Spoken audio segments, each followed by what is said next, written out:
Our closer look for today. In Vienna, the Organization of Petroleum Exporting Countries said it was going to cut oil production by 4% tomorrow. That could help push gas prices even higher than they are today.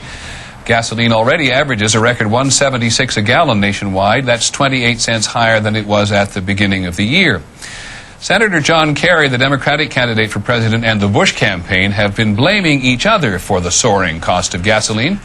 So we're going to take a closer look at whether either of their proposals will do anything to provide relief. Here's ABC's Kate Snow. In San Diego, regular unleaded is going for well over $2 a gallon. The nationwide average, $1.76, up 28 cents since December. And high prices at the pump will ripple through the whole economy.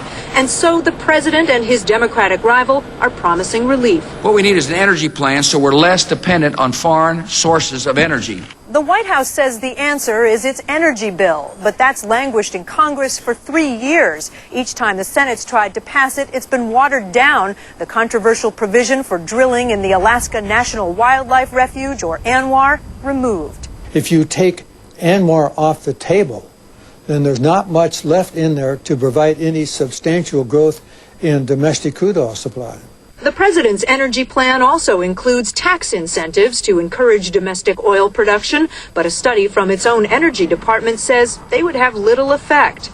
We need an energy policy that's real and honest for this country.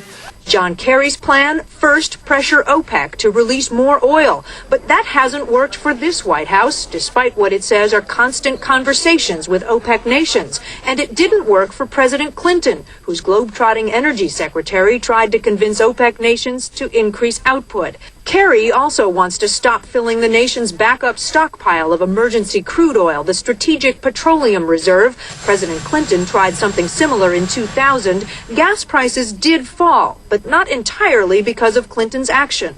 It might have had a very marginal effect. What really mattered, what really brought oil prices back down was the U.S. and the global economy were slowing down. The global demand for oil was slowing. And we had a very warm winter. The bottom line, there's not much any president can do to influence prices at the pump.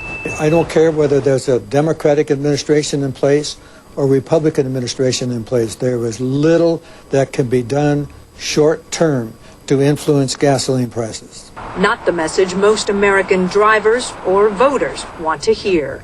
Kate Snow, ABC News, the White House. In our campaign